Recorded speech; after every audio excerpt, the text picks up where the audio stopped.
Ah, lihatlah mereka menggoda, sungguh merusak pemandangan. Tapi jangan salah, percayalah, ini bukan keluarga yang bahagia. Wanita itu bukan ibuku. Dia Rochelle, pembantu rumah tangga kami. Aku ulangi, pembantu rumah tangga. Tapi sepertinya dia ingin menjadi ibu tiriku. Kami hanya mempekerjakannya karena setelah ibuku meninggal, ayah dan aku berjuang mengatasi kesedihan kami dan juga kecanggungan kami, jadi merapikan rumah tidak menjadi prioritas. Menurutku Rosel adalah seorang pelayan yang baik, tidak dapat disangkal bahwa dia membersihkan rumah dengan sangat baik dan masakannya enak. Namun, baru-baru ini aku memperhatikan bahwa dia selalu memasak makanan favorit ayah. Selain itu, mereka tertawa dan saling menggoda dan terus-menerus saling memberikan tatapan mesra. Hari ini, dia bahkan mengeluarkan sapu tangannya dan dengan penuh perhatian menyekadahi ayahku yang berkeringat. Dia pikir dia siapa? Dia pasti ingin menghipnotis ayah. Jika dia pikir dia punya tempat di rumah ini, dia benar-benar salah. Aku perlu melakukan sesuatu mengenai hal ini. Aku harus segera berbicara dengan ayah. Ayah, ibu belum lama meninggal, tapi sepertinya kamu sudah menyiapkan penggantinya. Bukankah cukup menyakiti ibu dengan berhubungan kembali dengan mantanmu tepat sebelum dia meninggal? Apa maksudmu penggantinya? Brittany, kamu bersikap kekanak-kanakan dan tidak masuk akal. Aku tidak tahu dan aku tidak peduli. Tapi aku ingin Rosel segera keluar dari rumah kita. Dia pasti sedang mencoba mendapatkan sesuatu darimu. Oke, baiklah. Jika kamu memaksa, tapi pastikan kamu temukan pembantu rumah tangga penggantinya. Jadi ternyata mencari pembantu baru yang sebenarnya bagus hampir tidak mungkin. Lusinan orang datang untuk mencoba, tetapi tidak ada dari mereka yang perhatiannya seperti Rochelle. Oke, bagaimanapun juga, kami masih membutuhkan pembantu. Jadi dengan berat hati aku membiarkan Rochelle tinggal sampai aku menemukan seseorang yang baru. Ini tidak berarti aku akan membiarkan kekesalanku padanya berlalu begitu saja. Aku memutuskan bahwa ketika aku terjebak di rumah yang sama dengannya, sebaiknya aku mengerjainya untuk melampiaskan amarahku. Ketika dia memutuskan untuk memasak, lagi, sup ayam mewah yang sangat disukai ayahku. Aku dengan baik hati menambahkan sedikit garam untuk membuatnya lebih gurih. Tapi entah kenapa, ayahku tetap memuji makanan lezatnya. Dia pasti menyanjungnya, kan? Jadi, aku mencobanya sendiri. Apa? Bagaimana bisa dia melakukan itu? Rasanya luar biasa. Eh, di lain waktu, aku meniru trik yang aku lihat di TikTok dengan menempelkan lapisan bungkus makanan di pintu Rochelle, lalu bertindak seolah-olah ada keadaan darurat. Cepat! Opennya mengeluarkan suara-suara aneh, sepertinya ada sesuatu yang terbakar. Rochelle segera berlari keluar kamar dan, mau tak mau aku tertawa terbahak-bahak. Wajahnya sungguh lucu. Dia kemudian menatapku dengan bingung dan tersenyum tak berdaya. Kenapa wanita ini tidak pernah marah? Baiklah kalau begitu, mari kita tingkatkan. Aku memutuskan untuk memainkan trik pamungkas. Mengetahui bahwa Rochelle sangat takut pada kecoa, aku memotong bentuk kecoa dari kertas dan meletakkannya di balik kain lampu malamnya. Malam itu, aku sedang tertidur ketika mendengar teriakan nyaring. Ah! Dari kamar Rochelle. Ya, berhasil. Tapi dia sangat ketakutan hingga dia pingsan. Ups, apa kalian tahu hal apa yang paling menyebalkan? Bahkan setelah semua masalah yang kutimbulkan padanya, Rosel masih tetap sangat manis padaku. Dia selalu menawariku kue dan menanyakan tentang hariku dan hal-hal lainnya. Kurasa dia sedang mencoba memainkan peran sebagai seorang ibu dan aku sama sekali tidak menyukainya. Dia tidak bisa membodohiku. Aku tahu dia hanya menerimaku untuk menyenangkan ayahku. Terima kasih kepada Rochelle, aku bahkan tidak pernah bisa merasa nyaman, bahkan di rumahku sendiri. Namun baru-baru ini, seseorang yang sangat spesial telah datang ke dalam hidupku dan mencerahkan suasana hatiku. Itu sepenuhnya kebetulan. Hari itu, hujan turun deras, sehingga genangan air di mana-mana. Aku sedang dalam perjalanan pulang dari toko kelontong ketika sebuah mobil melaju lewat. Aku pikir aku akan mendapatkan mandi gratis. Tapi tiba-tiba, sebuah lengan menarikku ke belakang dan melindungiku dengan tubuhnya. Seperti di film romantis, berdiri di sana seorang anak laki-laki, basah kuyup, menanyakan apakah aku baik-baik saja. Dia benar-benar membuatku terpesona. Kami berjalan bersama sebentar, dan dia memberitahuku kalau namanya Chris, dan dia tinggal di lingkungan sebelah. Itu dia. Aku harus membuat Chris terkesan dan juga berterima kasih kepadanya karena telah membantuku. Jadi, setelah berpikir matang-matang, aku memutuskan untuk membuatkan dia kue. Aku pernah melihat Rochelle memanggang sebelumnya. Kelihatannya mudah sekali. Jadi aku membuat satu dan memberikannya kepada sahabatku Sue untuk dicoba. Tapi dia meludahkannya dan berkata, menjijikkan. Aku dengan sedih duduk di dapur, menatap kueku yang menyedihkan dan bertanya-tanya di mana kesalahanku. Saat itulah Rochelle masuk ke dapur. Tapi aku kaget. Bukannya menertawakanku, dia malah menepuk pundakku. Kemarilah, kuajari memasak. Rochelle adalah juru masak yang baik, jadi bodoh sekali jika aku tidak belajar darinya. Tapi tidak berarti aku menyukainya, aku hanya ingin memenangkan hati kekasihku. Jadi setelah itu, setiap hari sepulang sekolah, Rochelle memberiku pelajaran memasak. Oke, jadi mungkin dia tidak seburuk yang kukira dulu. Kami mencoba berbagai resep berbeda bersama-sama dan menghasilkan formula sempurna ciptaan kami sendiri. Dan akhirnya, aku bisa membuat sendiri kue coklat berbentuk hati yang indah untuk menyatakan cintaku kepada Chris. Dan apa kalian tahu? Dia menjawab, "Ya." Aku sangat mencintai Chris, sehingga aku benar-benar lupa tentang konflikku dengan Rochelle. Chris sering datang ke rumahku. Ayahku dan Rochelle menyayanginya. Jadi sekarang, selain memasak makanan favorit ayahku, Rochelle juga memasak makanan favorit Chris. Dia luar biasa. Dia bisa mengingat semua hal yang disukai dan dibenci Chris, bahkan hal-hal sepele seperti dia alergi kacang. Kami seperti sebuah keluarga, dan harus aku akui rasanya cukup menyenangkan. Dan kemudian, entah dari mana, kejutan dalam hidupku terjadi. Ayahku meninggal karena kanker. Aku bahkan tidak tahu dia sakit. Seperti yang bisa kalian tebak, aku benar-benar putus asa dan tidak ingin melakukan apapun setelah itu. Ibu dan ayahku sama-sama meninggalkanku, hanya dalam waktu 1 tahun. Tapi setidaknya aku masih memiliki Rochelle dan Chris di sampingku. Rochelle merawatku seolah aku adalah putrinya yang sebenarnya. Aku sedang melewati masa-masa sulit dalam hidup, tapi keberadaan mereka membuatku merasa tidak sendirian. Kesedihan itu pada akhirnya akan hilang, dan semuanya akan baik-baik saja mulai sekarang, pikirku. Sampai suatu hari, aku sedang membuat cupcake, ketika pengacara ayahku muncul dan menunjukkan kepadaku surat wasiatnya. Ternyata, ayahku mewariskan rumah itu kepadaku, tapi hanya dengan syarat aku mempunyai wali, seorang wanita bernama Laura. Hah? Itu aneh. Aku tidak kenal siapapun yang bernama Laura, tapi... Tunggu. Sepertinya aku pernah mendengar nama ini dari seseorang. Ibuku. Ketika dia berada di hari-hari terakhirnya, ibu pernah memberitahuku bahwa ayahku telah berbicara dengan mantannya lagi, dan namanya adalah Laura. Mungkinkah itu dia? Apa dia serius menjadikan mantannya sebagai waliku? Sulit dipercaya. Aku harus menyelesaikan masalah ini sampai tuntas. Tapi bagaimana aku bisa menemukan misteri Laura ini? Aku tidak punya keluarga, selain Paman Colin, yang tinggal di Perancis. Jadi aku menghubunginya dan menceritakan semuanya. Dia langsung terbang kembali, dan meskipun aku sudah bertahun-tahun, aku tidak bisa menahan emosiku dan akhirnya menangis di bahunya. Dan kemudian dia memberitahuku kebenaran yang mengerikan. Laura tidak lain adalah wanita yang baru saja berjalan melewati pintu. Itu Rochelle, wanita yang selama ini tinggal di rumahku. Aku tidak percaya telingaku. Apa yang sebenarnya terjadi? Jadi, pindahnya Rochelle bukanlah suatu kebetulan? Ayahku diam-diam menyelundupkannya sebagai pembantu agar mereka bisa bersama? Rasa sakit dan kekecewaanku sungguh luar biasa. Tapi aku harus tenang agar bisa berpikir rasional. Aku tahu aku harus pintar dan mengungguli Rochelle dalam permainannya sendiri. Sejak itu, aku mulai memperhatikan Rochelle dan menyadari sesuatu yang aneh. Rochelle dan Chris agak terlalu dekat dan intim. Aku sering melihat mereka saling berbisik ketika mereka mengira aku tidak melihat. Apa maksudnya ini? Mungkinkah Rochelle mencoba membujuk pacarku untuk melakukan salah satu rencana gelapnya? Atau, yang lebih buruk lagi, apakah pria yang kucintai berselingkuh dengan wanita yang lebih tua? Kecurigaanku semakin dalam ketika beberapa hari kemudian, Chris memberitahuku bahwa dia sakit sehingga aku harus naik bus sekolah selama beberapa hari. Dan Rochelle pun memintaku libur beberapa hari. Mungkinkah itu hanya kebetulan? Menurutku tidak. Jadi aku memutuskan untuk menjadi detektif sekali. Tepat setelah Rochelle pergi, aku mulai mengikutinya. Dan tidak mengherankan, dia pergi ke rumah pacarku. Hai ibu, permisi? Ibu? Dia ibunya?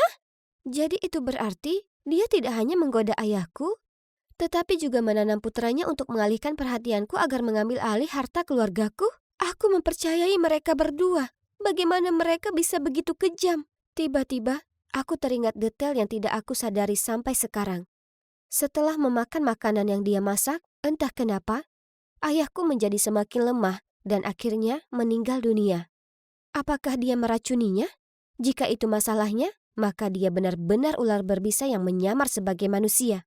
Aku langsung putus dengan Chris dan memecat Rochelle, lalu pulang dan menceritakan semuanya pada Paman Colin. Setidaknya aku punya dia di sisiku. Sekarang yang perlu kita lakukan adalah menyangkal hak asuhnya atas properti tersebut. Akan kuurus semuanya. Kau hanya lakukan apa yang kukatakan. Kemudian, Paman Colin membantuku menyiapkan tuntutan hukum terhadap Rochelle dan putranya atas tuduhan penipuan. Mereka berdua akan membayar harga atas apa yang mereka lakukan terhadap ayahku dan aku. Oh, tapi masalahnya, sekarang Rochelle tidak tinggal di sini. Rasanya begitu kosong. Aku sangat marah padanya, tapi aku juga mendapati diriku merindukannya juga. Aku mencintai dan mempercayainya. Begitu pula Chris. Dan perasaan seperti itu tidak hilang begitu saja dalam semalam. Tapi saat aku masih memikirkannya, ada pengacara. Lagi. Dan dia ditemani oleh Paman Colin. Apa yang terjadi sekarang? Nyonya Brittany Jensen dengan ini mentransfer seluruh tanah milik 25 Oakwell House kepada Tuan Colin Jensen, sebagaimana ditandatangani oleh kedua belah pihak. Hah? Ditandatangani? Kapan aku menandatanganinya? Aku merampas kertas itu dan berteriak, "Penipuan! Aku tidak pernah melihat kertas ini." Paman, apa ini? Tolong katakan sesuatu. Aku tidak tahu. Ikuti saja dokumen hukumnya. Tidak. Jadi Paman Colin hanya berpura-pura peduli, padahal sebenarnya dia hanya ingin menipuku agar menandatangani kontrak rumahku? Ya Tuhan, coba pikirkan.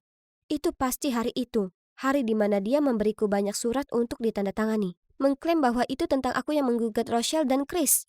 OMG, penipu yang berbohong. Saat itu aku sangat kesal sehingga aku hanya membaca sekilas halaman pertama tanpa melihat halaman berikutnya. Aku terlalu ceroboh.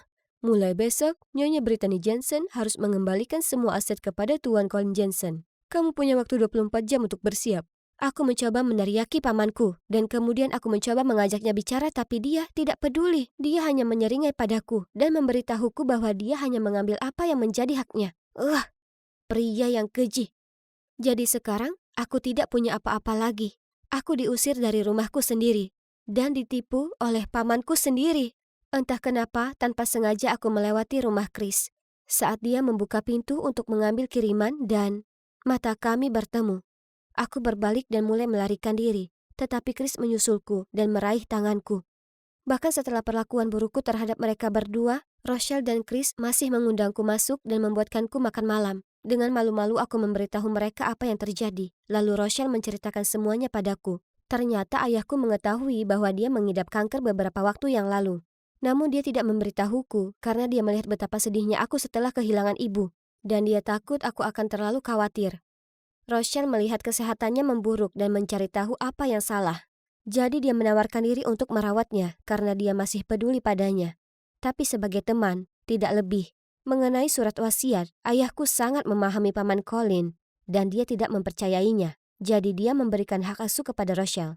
Namun tak disangka, pada akhirnya, dengan bodohnya aku tetap terjerumus ke dalam perangkapnya.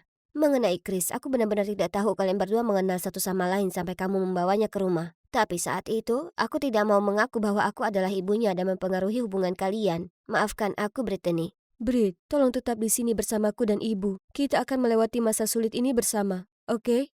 Benar, sayang. Apapun yang terjadi, kami tidak akan pernah meninggalkanmu. Aku minta maaf. Aku salah memahami kalian berdua. Tidak apa-apa. Semuanya akan baik-baik saja mulai sekarang. Kamu tidak perlu melakukan ini sendirian. Ya, setiap manusia punya harinya masing-masing. Ini tidak salah. Hidupku kini tidak seperti kehidupanku yang kaya sebelumnya. Tapi aku memiliki sesuatu yang tidak dimiliki oleh pamanku yang licik dan rakus, yaitu orang-orang yang mencintai dan peduli padaku. Apa yang dilakukan pamanku salah, dan Rochelle serta Chris membantuku mengajukan kasus hukum terhadapnya. Untuk saat ini, aku masih belum menyerah pada passionku dalam memasak dan masih berlatih dengan masterku setiap hari. Dan tahukah kalian, aku baru saja memenangkan hadiah pertama di kompetisi memasak kota. Benar, sebaiknya aku pergi karena aku punya rencana memasak besar untuk Rochelle dan Chris. Ini seperti mimpi yang menjadi kenyataan.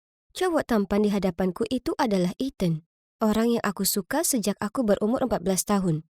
Saat itu, Ethan adalah rekan bisnis ayahku. Jadi dia sering datang ke rumah kami untuk makan malam. Selama bertahun-tahun aku menyukainya diam-diam. Namun kini, di usia 19 tahun, aku akhirnya bisa jujur mengenai perasaanku. Jadi, ketika aku bertemu dengannya secara kebetulan di toko kelontong, rasanya memang begitu. Dia mengundangku untuk minum di kafe terdekat, dan kami langsung cocok.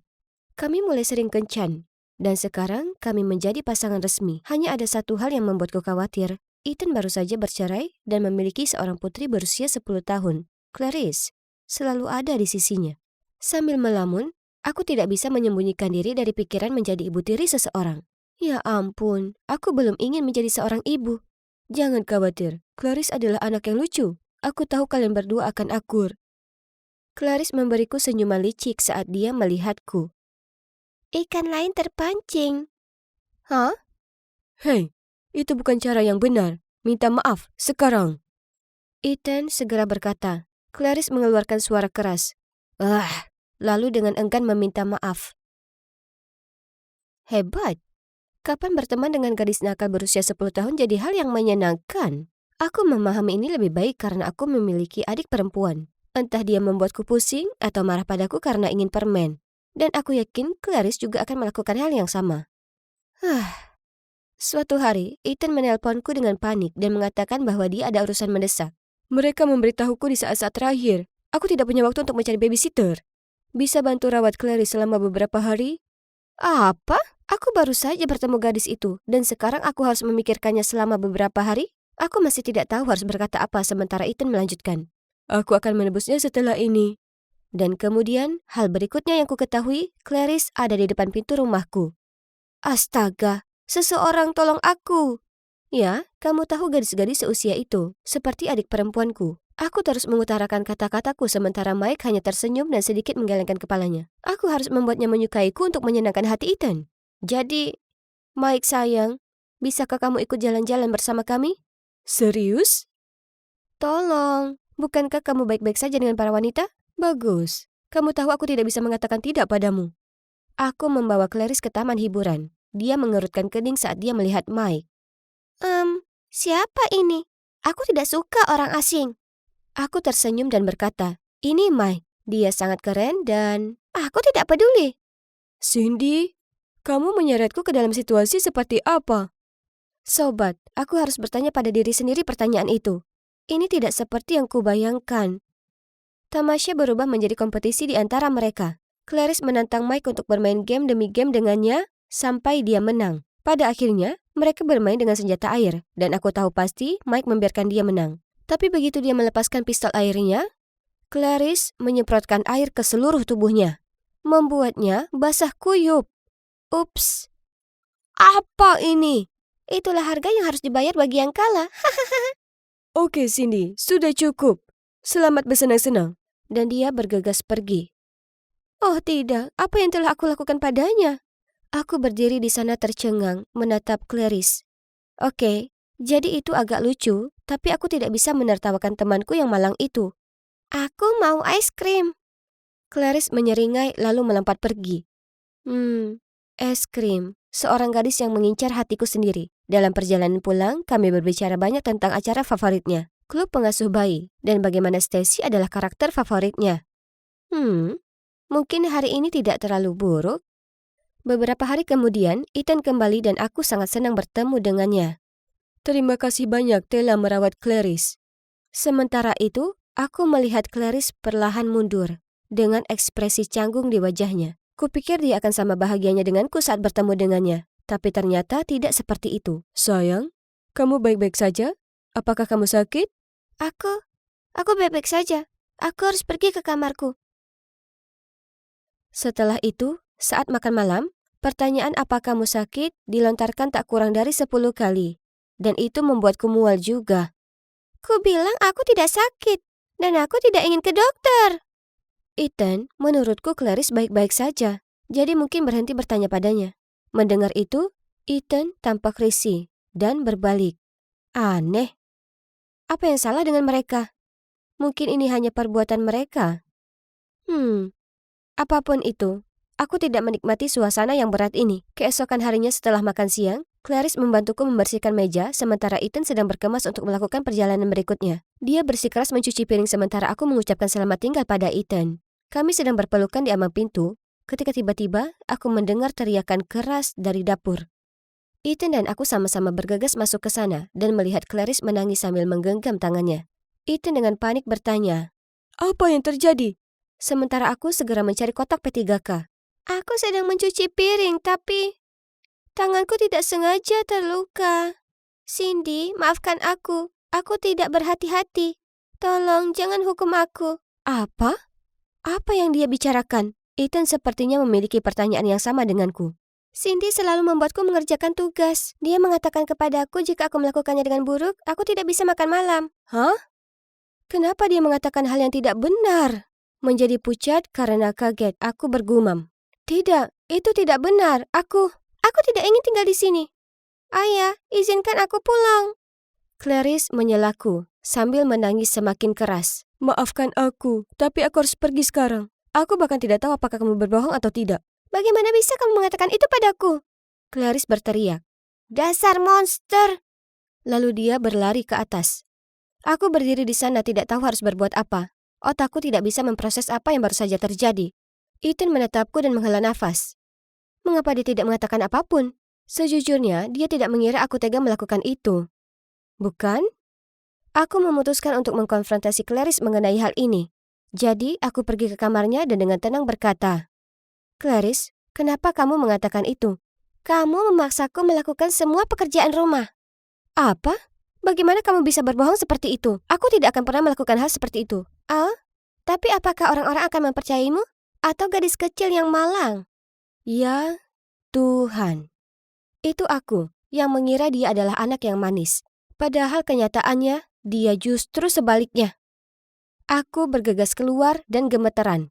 Aku mengeluarkan ponselku. Aku menelpon Mike dan menceritakan semuanya padanya. Ya ampun, anak itu rumit. Mungkin dia tidak ingin kamu bersama ayahnya. Namun meski begitu, apa yang dia lakukan sungguh aneh. Aku pikir kamu harus menjauh dari mereka. Tapi bagaimana caranya? Aku tidak bisa melarikan diri begitu saja.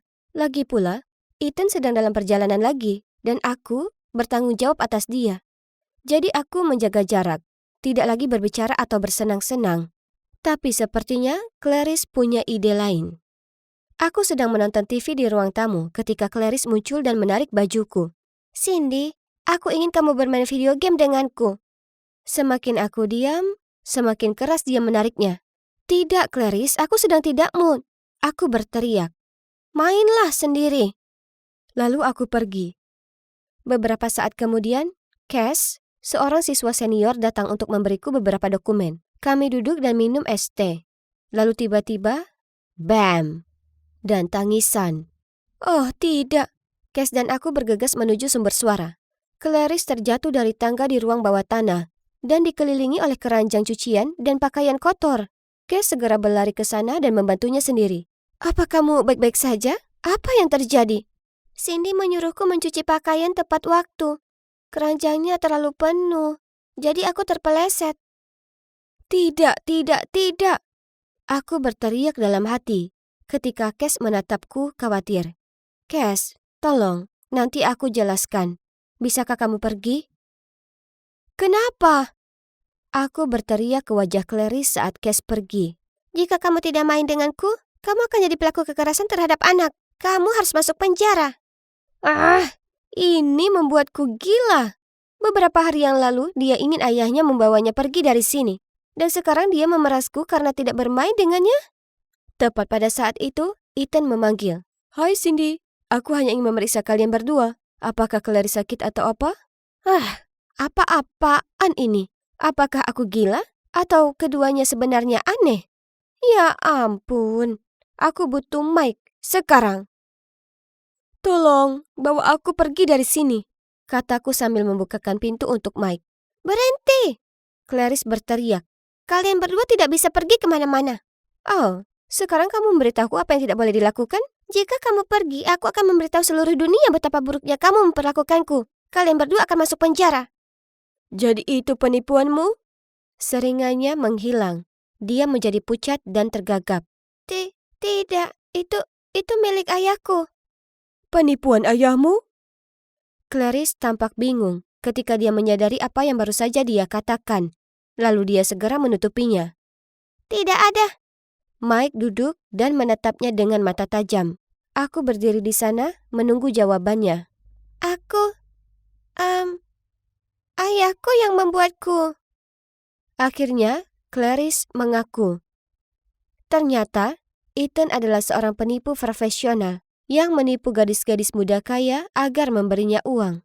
Lebih buruk lagi, dia menyeret putrinya ke dalam rencananya. Rencananya seperti ini. Dia menggunakan ketampanannya untuk menggoda para gadis, lalu kelucuan Clarice untuk mendapatkan empati para gadis. Setelah itu, dia akan melakukan perjalanan bisnis di menit-menit terakhir dan meminta mereka untuk menjaga Clarice. Sementara itu, Clarice berpura-pura sakit parah. Ketika Ethan kembali, dia akan membujuk gadis-gadis itu untuk menyerahkan uang untuk biaya rumah sakit. Lalu dia dan Clarice akan menghilang dari kehidupan mereka. Awalnya dia menyuruhku melakukan apa yang dia katakan dan akan membelikanku sepeda. Bagaimana dengan kebohongan yang kamu buat? Tanyaku masih kaget. Aku mengarang alasan itu agar ayah membawaku pergi. Aku sangat menyukaimu. Jadi aku tidak ingin rencananya berhasil. Lalu kenapa kamu terus bertingkah? Karena Cindy marah padaku, dan aku ingin dia bermain denganku. Jadi aku melakukan trik itu lagi. Air mata mengalir di wajahku. Sulit dipercaya. Aku dengan sukarela masuk ke dalam perangkapnya sejak awal. Dia bahkan tidak perlu berbuat banyak. Aku merasa seperti orang bodoh. Setelah itu, kami mengungkap kejahatan Ethan. Clarice juga membantu kami. Ternyata, dia bangkrut. Itulah sebabnya istrinya meninggalkan dia. Dan kenapa dia tidak lagi menjadi rekan bisnis ayahku. Ethan ditangkap, tapi ibu Clarice sedang berada di luar negeri. Dan dia menolak kembali untuk putrinya. Sejujurnya, aku mencintai Clarice. Dan aku tidak ingin dia tinggal di panti asuhan. Jadi aku membiarkannya tinggal di tempatku untuk sementara waktu sebelum aku menceritakan semuanya kepada orang tuaku. Jelas, orang tuaku memiliki kapasitas dan kekuatan lebih untuk menghadapi hal ini. Butuh beberapa saat bagi Claire melupakan rasa bersalahnya dan menyesuaikan diri. Namun hubungan kami jadi lebih baik. Dia adalah gadis manis dan pintar yang pantas mendapatkan yang lebih baik dari yang diberikan orang tuanya. Lalu suatu hari, aku pulang dari kampus dan menemukan Clary sedang meletakkan beberapa mawar di meja makan yang sudah ditata secara romantis dengan lilin dan stik. Cindy, kamu kembali. Bagaimana bisa kamu menyiapkan makan malam lengkap seperti ini? Clarice tidak berkata apa-apa, hanya terkikik dan berlari ke kamarnya. Seseorang memelukku dari belakang. Maukah kau menjadi teman kencanku malam ini? Itu adalah Mike.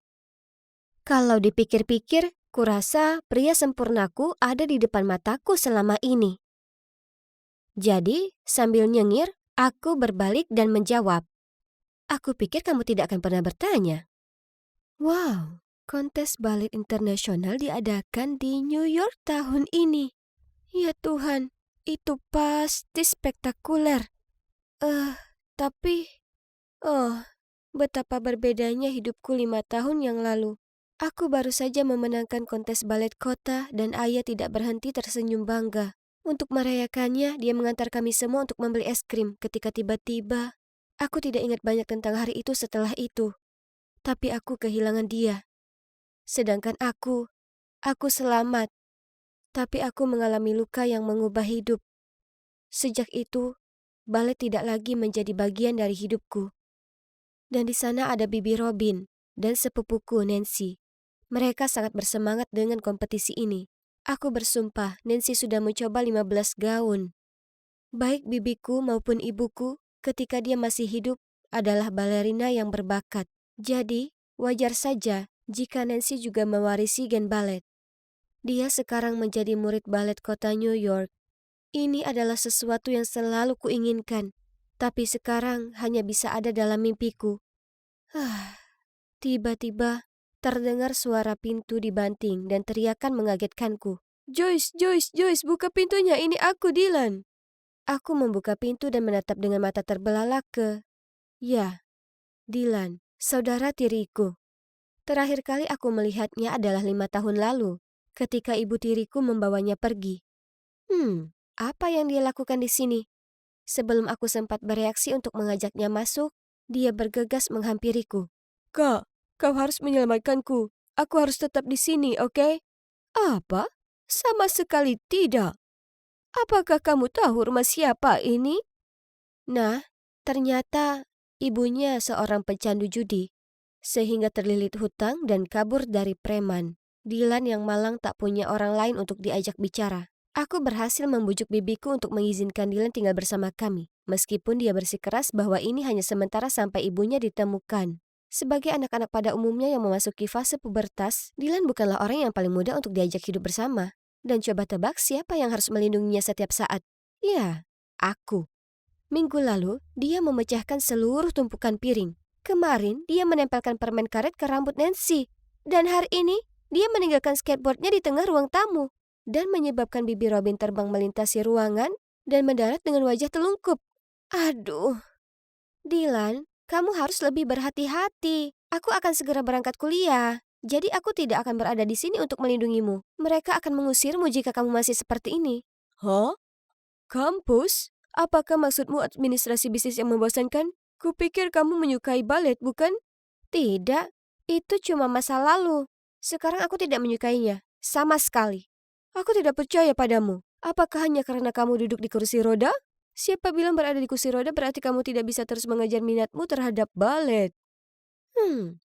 Ini membuatku tercengang. Kata-katanya telah menyadarkan sesuatu dalam diriku. Namun, kenyataan tidak sesederhana itu. Jadi dengan sedih aku menjawab, bukan hanya itu, aku juga tidak punya uang. Aku mencoba melamar pekerjaan paruh waktu, tapi mereka tidak menerima penyandang disabilitas. Merasakan ketidakbahagiaanku membicarakan hal ini, Dilan segera mengubah topik. Oke, lupakan saja hal-hal bodoh itu. Besok, aku akan mengajakmu berbelanja. Oh, sudah lama sekali aku tidak mengunjungi mall. Dilan terus bertanya padaku apakah aku suka ini atau yang itu, tapi kami tidak punya cukup uang. Ah, kenapa Bibi Robin tidak memberi kita uang jajan? Dilan terlihat sangat manis saat itu, jadi aku hanya duduk di sana dan tertawa, sementara dia mengerutkan kening dan cemberut. Lalu, Dilan tiba-tiba menyuruhku untuk tetap diam. Ketika dia memejamkan mata dan meraba-raba ke arah dua orang yang terlihat agak kaya, dan mengatakan kepada mereka, "Tolong bantu kami tak punya apa-apa lagi untuk dimakan minggu ini. Tolong."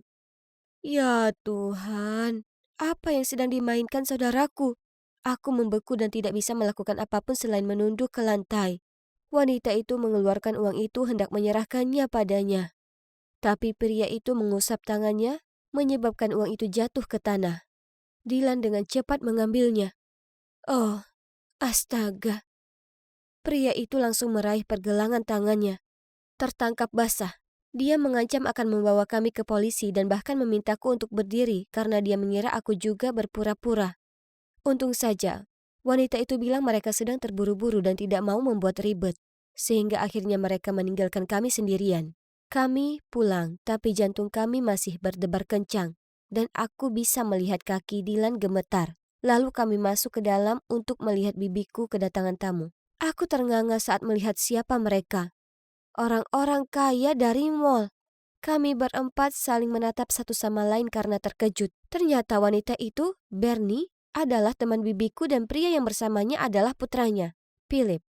Mereka berdua adalah penari balet terkenal.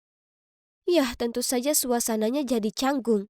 Tapi Nancy sepertinya tidak menyadari ketegangan itu karena dia terlalu sibuk mengibaskan bulu matanya ke arah Philip dan memutar-mutar rambutnya dengan jarinya. Tapi yang aneh adalah, meski aku menunduk, aku masih bisa melihat Philip menatapku. Lalu tiba-tiba bertanya padaku, "Sudah berapa lama kamu seperti ini?" Maksudku, jangan tersinggung. Aku cuma penasaran. Jadi, Bibi Robin mulai bercerita kepada mereka tentang kehidupan dan kondisiku. Mendengar itu, Bernie menjadi emosional. Dia menatapku sejenak dan bertanya, "Sayang, bagaimana kabarmu? Apakah kamu masih latihan balet?" Tidak. Dia tertarik pada bisnis sekarang. Dia akan mendaftar pada musim gugur ini. Bernie berhenti sejenak, lalu tersenyum berkata, "Oh, bagus sekali. Aku senang kamu menemukan sesuatu yang kamu sukai. Aku tidak tahu kenapa tapi aku merasa sangat sedih. Jadi aku minta diri untuk meninggalkan meja." Dilan mengikutiku dan memberikanku sebuah amplop. Aku melihat ke dalamnya. isinya penuh uang. Aku hanya punya sebanyak ini, tapi tolong ambillah dan ikuti kelas balet lagi. Jantungku berdebar kencang. Bagaimana dia mampu mendapatkannya? Tapi kemudian, dia tidak memberiku waktu untuk mengatakan apapun ketika dia mengambil kembali uang itu dan berkata, "Oh, atau izinkan aku yang mendaftarkanmu." Dan yang mengejutkan, dia benar-benar melakukannya. Dylan menemukan sebuah pusat yang memberikan beasiswa bagi siswa penyandang disabilitas. Sejak itu, aku kembali ke dunia balet. Sepertinya aku hidup kembali. Setiap hari aku sangat ingin bangun untuk mengikuti hasratku. Dan aku juga berlatih untuk kontes balet internasional di New York. Suatu saat setelah latihan, aku melihat seseorang di dekat pintu, memperhatikanku. Philip. Aku tidak tahu kenapa, tapi begitu aku melihatnya, hatiku berdebar. Dia berjalan ke arahku, dan kami mulai berbicara. Ternyata, dia mengajar di pusat ini. Setelah itu, dia selalu meluangkan waktu untuk membantuku selama latihan, dan sepertinya kami adalah pasangan yang serasi. Tapi hal-hal baik tidak bertahan lama. Hari itu aku sedang berlatih dengan Philip ketika ada suara yang berseru, "Joyce, kenapa kamu ada di sini?" Aku berbalik kaget, melihat Nancy yang melotot berdiri di pintu ruang latihan. Ternyata Nancy datang untuk bertemu dan menyapa siswa di pusat kami, dan tidak sengaja melihat Philip membantuku. Mungkin dia kesal karena kami terlihat cukup dekat. Setelah itu, kami bertemu di kamar mandi. Lalu Nancy bertanya kepadaku, "Aku tahu kamu tidak punya $1 pun. Jadi siapa yang memberi kamu uang untuk ini?" "Oh, itu Dylan." "Berhentilah berbohong. Dia cuma anak bodoh. Aku tidak bisa membayangkan dia punya sisa $1.500 untuk membayar 6 bulan kelas pelajaran. Kamu minta Phil untuk membayar kelasmu, kan? Berhenti bersikap lemah untuk mendapatkan simpati orang lain. Itu tidak terdengar seperti sesuatu yang biasanya dilakukan oleh sepupu manisku, ya kan? Jadi, apakah Dylan berbohong padaku? Kursus ini bukan beasiswa untuk penyandang disabilitas? Mustahil. Aku segera mengemasi barang-barangku untuk pulang untuk berbicara dengan Dylan tentang hal ini. Namun dalam perjalanan keluar, aku bertemu Philip. Jadi aku bertanya kepadanya apakah benar tidak ada beasiswa seperti itu di pusat ini. Tapi dia hanya menghela napas dan membawaku ke tempat yang tenang untuk bicara. Dan apa kalian tahu? Dia mengakui bahwa dialah yang sebenarnya telah merencanakan segalanya dengan Dylan. Dan bahkan mengatakan bahwa dia menyukaiku dan ingin membantuku. Aku kaget, tapi jauh di lubuk hati, aku juga senang mendengarnya. Sama seperti aku menyukainya. Tapi aku merasa seperti beban. Dan Nancy juga menyukainya, jadi aku menolaknya. Nancy tidak lagi sama setelah itu. Setiap kali mata kami bertemu, dia berbicara lalu membuang muka. Lalu suatu kali aku menemukan sepatu baletku basah oleh kopi. Dan di lain waktu bahkan ada catatan di tasku yang berbunyi, "Jangan kejar Philip, karena kamu tidak bisa lari. LOL. Pasti sepupuku tercinta yang melakukan hal ini, kan? Aku merasa sedikit kesal pada awalnya, tapi aku tidak punya waktu untuk meladeni permainannya. Aku ada kompetisi untuk berlatih. Kemudian, sehari sebelum pertunjukan, aku tiba di rumah untuk mendengar Bibi Robin di ruang tamu sedang berhadapan dengan Bernie. "Hei, kamu harus mengirim lebih banyak uang. Joyce ikut serta dalam kompetisi balet kali ini. Jadi biayanya agak mahal. Benarkah? Tapi kamu bilang dia tidak tertarik pada balet lagi. Lagi pula, kenapa dia tidak mengambil beasiswa balet untuk New York City Ballet?" Berhenti keluar dari topik. Ingat, kamu adalah penyebab kematian saudara iparku dan kaki keponakanku. Jadi, kamulah yang harus disalahkan seumur hidup ini. Dan sekarang kamu bahkan tidak dapat menyisihkan uang receh untuk mendanai mimpinya. Apa? Apa yang mereka bicarakan? Aku sangat terkejut hingga tas belanjaanku terjatuh ke lantai. Bibi Robin berbalik dan melihatku. Menyadari bahwa aku telah mendengar semuanya, dia memberi isyarat kepadaku agar masuk ke dalam ruangan dan menceritakan seluruh kisah tragisnya. Ternyata, penyebab kecelakaan itu tak lain adalah Bernie. Dia menyeberang jalan tanpa melihat, sehingga menyebabkan ayahku banting setir untuk menghindarinya dan menabrak pohon. Setelah itu, dia melarikan diri. Karena dia sangat panik dan takut hal itu akan mempengaruhi reputasinya. Melalui persahabatannya dengan Bibi Robin, dia mengetahui situasiku. dan masih memberikan uang bulanan sebagai kompensasi untukku. Bagaimana dengan beasiswa yang dibicarakan Nona Bernie? Baiklah. Lagi pula kamu tidak bisa bersekolah di sekolah itu. Jadi, lebih baik biarkan Nancy yang mengambilnya, kan? Apa? Aku tidak percaya bibiku akan melakukan itu. Dia tahu betapa aku menyukai balet. Aku selalu mengira Bibi Robin begitu baik karena mau memberiku rumah. Padahal kenyataannya, dia memanfaatkanku agar Bernie mau berinvestasi dalam karir balet Nancy. Kata kekecewaan tidak bisa sepenuhnya menggambarkan perasaan aku saat itu. Rasa sakitnya hampir tak tertahankan. Aku terbangun dengan perasaan tidak enak, tetapi aku memaksakan diri untuk bersiap-siap dan menuju ke kompetisi. Di sana ramai, sama seperti di dalam pikiranku. Aku tidak repot-repot menonton pertunjukan lainnya sampai penampilan Nancy. Dia sangat anggun, dan juri mengatakan dia melakukannya dengan baik. Namun aku merasa ada sesuatu yang kurang. Dan sekarang giliranku. Aku melihat ke arah kerumunan dan melihat ada Bernie, Dylan, dan Philip. Mereka semua tersenyum dan bertepuk tangan saat MC memanggil namaku. Aku menarik napas dalam-dalam dan hendak naik ke atas panggung. Ketika melewatiku, Nancy membungkuk dan berbisik, "Philip tidak terlalu peduli padamu. Dia hanya merasa bersalah atas perbuatan ibunya. Jangan mempermalukannya dengan mengacau." Tiba-tiba, aku merasa tidak bisa bergerak. Aku lupa semua gerakannya, dan dunia berputar. Tapi sebuah suara yang familiar membangunkanku. "Joyce, kamu lebih baik dari ini. Kami semua ada di sini untukmu, jadi jangan takut.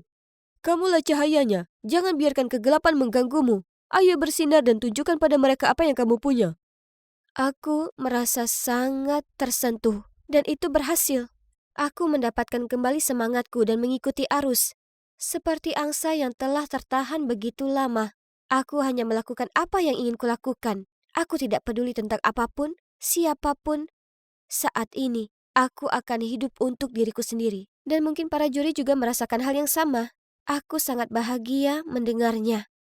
Hadirin sekalian, pemenang kontes ini adalah Joyce Baker.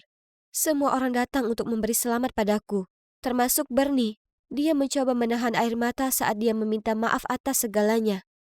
Masa lalu adalah masa lalu, dan aku tahu apa yang terjadi adalah kecelakaan yang mengerikan. Itu adalah sesuatu yang harus selalu dia jalani, dan sepertinya itu sudah cukup. Jadi aku memeluknya dan mengatakan kepadanya bahwa tidak apa-apa. Karena yang penting aku bisa menari lagi, dan rasanya luar biasa. Jadi, apa selanjutnya? Ya, aku tidak bersekolah di sekolah bisnis. Sebaliknya, aku melanjutkan karir baletku. Aku juga menjalani perawatan untuk kondisiku. Dan suatu hari nanti, aku berharap akan menaiki panggung, tampil bersama Philip. Ngomong-ngomong tentang Philip, terima kasih atas bantuannya. Dylan dan aku pindah ke rumah kami sendiri. Dan Dylan baru saja mendapat beasiswa di SMA bergengsi, yang sepertinya sangat dia sukai. Oh, dan satu hal lagi, Philip dan aku sekarang resmi berpacaran. Dan ini dia, akhir dongengku yang bahagia. Teman-teman, teruslah kejar impian kalian meski ada kesulitan, karena semua hal baik menantimu di ujung jalan. Aku menunggu sampai ibu pergi belanja lalu menyelinap ke kamarnya. Aku cuma pinjam, akan segera aku kembalikan, Bu. Aku tahu seperti apa ini terlihat. Percayalah padaku, aku tak mau mencuri dari ibu. Tapi jika tak kulakukan ini, maka aku bisa kehilangan pacarku dan teman-temanku. Lalu aku akan jadi kesepian dan sedih dan jadi mangsa empuk anak-anak jahat untuk diejek. Aku bergegas ke taman menemui Frederick, pacarku. Itu dia di sebelah sana. Aku berjalan mendekatinya dan memberikannya uang itu. Kau janji akan mengembalikannya segera? Tentu sayang, kau tahu kau bisa percaya padaku. Aku pulang dan meyakinkan diri sendiri kalau akan kudapatkan kembali uangnya bahkan sebelum ibu menyadarinya. Tapi besoknya di sekolah tak bisa kutemukan Frederick dimanapun. Saat istirahat, aku tanya ke temanku apa dia melihatnya, dan dia ceritakan padaku kenyataan yang mengejutkan. Frederick telah dikirim ke kamp rehabilitasi anak. Oh ya Tuhanku, apa dia sungguh hanya menipuku? Dengan mata berkaca-kaca, aku segera menuju ke sudut taman sekolah. Baiklah, sebenarnya aku tak benar-benar ada rasa ke Frederick. Aku pacaran dan nongkrong dengan anak-anak berandal karena ingin ku bangun image keren. Kenyataannya, aku ini cuma cewek miskin. Kalau orang-orang tahu soal ini, maka hidupku akan berakhir, ya kan? Mereka akan mengucilkan dan mengejekku. Hei Charlotte, apa kau tak apa? Oh tidak, itu temanku Rachel. Aku tak mau dia melihatku seperti ini. Hei, apa yang terjadi? Dia terdengar sangat tulus, dan harus kuakui, akan sangat menyenangkan bisa curhat dengan seseorang. Jadi kuceritakan bagaimana ayahku meninggal tahun lalu, dan sekarang ibuku berjuang untuk membayar tagihan, dan ia bekerja sepanjang hari di pabrik. Dan bagaimana Frederick menipuku agar memberinya uang dari tabungan ibuku. Yang mengejutkanku, Rachel melingkarkan lengannya memelukku dan tersenyum manis berkata, "Tidak apa-apa, Charlotte, akan kupinjamkan kau uang. Bisa kau kembalikan kapan saja." Mataku berbinar dan aku tergagap. "Benarkah kau mau lakukan itu untukku?" "Tentu saja, kita ini teman, ya kan?" Wah, ini mengejutkan. Ternyata aku amat meremehkan temanku. Kukira dia akan mengejekku jika dia tahu kebenarannya, tapi sebaliknya dia sungguh bersimpati padaku dan berusaha menolongku. Saat makan siang, temanku Dina duduk di sampingku dan bertanya kenapa aku kelihatan bersedih. Aku penasaran. Lalu dengan murung menunduk ke tatap yogurtku. Menghela napas lalu cerita betapa buruknya keadaanku ini. Dia mengelus lenganku dan berkata semuanya akan baik-baik saja. Lalu dia meminjamiku sejumlah uang. Wah, ini berhasil lagi. Kulakukan ini beberapa kali lagi. Dan wah, aku punya cukup uang untuk mengganti uang di kotak ibu. Bahkan sebelum ibu menyadari uangnya sudah raib. Oh, itu cantik sekali. Itu sempurna untuk audisi modelku yang akan datang. Tapi, tak mungkin aku bisa membelinya. Dengan sedih aku berjalan pergi, membayangkan betapa luar biasa aku akan terlihat memakai gaun itu. "Hai Charlotte." Aku berbalik dan, oh, itu Matthew, cowok norak di sekolah. Dia segera mendatangiku, dengan gugup menggaruk lehernya, lalu berkata, "Hei Charlotte, apa kau sedang belanja?" Ah, cowok ini mengganggu sekali. Seolah cewek cantik sepertiku akan tertarik dengan cowok norak sepertinya. Tunggu dulu. Apa itu tas belanja Louis Vuitton di tangannya? Aku pasti tengah memperhatikannya karena dia mengangkatnya sambil tersipu, mengatakan, "Oh, ini hadiah untuk ulang tahun ibuku." Kubelai lengannya, lalu memberinya tatapan lugu. "Matthew, kau sungguh anak yang baik. Orang tuamu pasti bangga sekali padamu. Aku berharap juga bisa membelikan ibuku sesuatu yang berharga, tapi kami terlalu miskin." Aku mendengus. Aku bahkan tak mampu beli gaun cantik ini yang kuperlukan untuk audisiku. Matthew tersenyum manis padaku dan berkata, "Tak apa, gimana kalau kubelikan kau gaun itu sebagai kado ultah? Ultahmu sebentar lagi ya kan? Yuk." Jadi begitulah, akhirnya ku dapat gaun sempurna itu. Oh, aku juga akhirnya dapat pacar baru, Matthew. Awalnya, sangat seru diajak ke restoran mahal dan dibelikan hadiah mewah. Namun kemudian kemilau itu pun memudar. Aku tak suka Matthew seperti itu. Malah, menurutku dia cukup mengganggu. Dia sama sekali tak tampan, dan dia lakukan hal-hal yang sangat bodoh. Pernah saat mengantri makan siang, dia mulai perlihatkan padaku tarian mengerikan untuk video TikToknya yang terbaru. Itu sangat memalukan. Kapanpun aku harus jalan dengan Matthew, kudapati diriku sendiri menghayalkan orang lain. Cowok keren bernama Thomas. Ada saja aku tak terjebak dalam rutinitas ini dengan Matthew, tapi ini sebanding dengan uang dan barang-barang itu. Iya kan? Lalu suatu hari di sekolah, Rachel mendatangiku dan meminta uangnya kembali dariku. Kukatakan padanya aku sangat menyesal, tapi aku sedang tak punya saat ini. Rachel mencibir. "Yang benar, lalu bagaimana bisa kau punya semua barang baru ini? Kau tahu keluargaku miskin, aku hampir tak pernah bertemu ibuku karena ia bekerja terus-menerus. Aku tak punya uang." "Ya sudah, terserah." Dia berlalu pergi. Rachel pasti sudah bicara ke yang lain soal ini, karena saat aku sedang bersama Matthew di samping loker, mereka mendatangiku dan mulai meminta uang mereka kembali. Ku coba jelaskan ke mereka kalau aku tak punya uang, tapi salah satu dari mereka mendengus.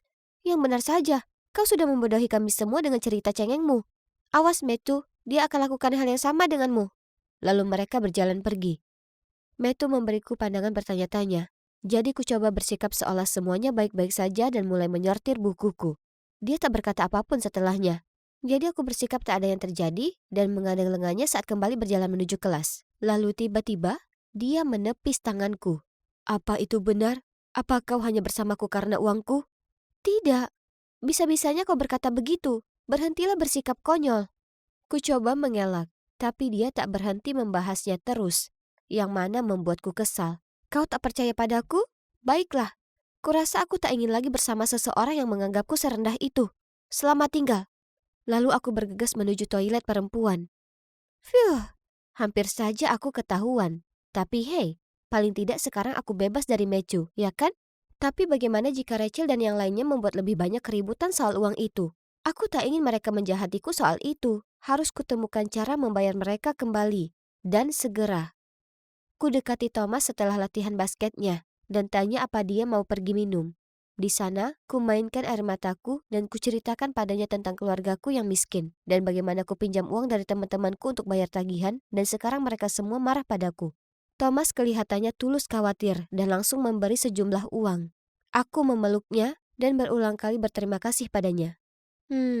Baunya harum sekali. Tapi aku merasa tak enak. Ini tak seperti dengan Matthew. Karena aku sungguh menyukai Thomas dan merasa salah menerima uangnya. Karena itu aku pergi dan menemui Rachel dan yang lainnya lalu membayar mereka. Kukira teman-temanku akan baik denganku sekarang, tapi ternyata tidak. Kapanpun aku berpapasan dengan mereka di sekolah, mereka mencibir dan bergosip tentangku.